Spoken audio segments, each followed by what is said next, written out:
Today we're making a flavorful South Indian dish, curry leaf rice. To start, prepare the curry leaf paste with fresh curry leaves, coconut, and spices. Next, heat oil and temper mustard seeds, urad dal, and cashews for added flavor. Now combine the prepared curry leaf paste with the cooked basmati rice. Gently mix the rice, ensuring the curry leaf paste is evenly distributed. Add salt to taste and adjust the seasoning if needed for the perfect flavor. Allow the curry leaf rice to sit, letting the flavors meld together.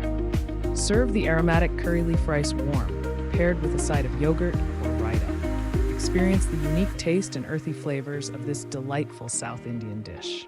Curry leaf rice, a quick and aromatic meal for any occasion.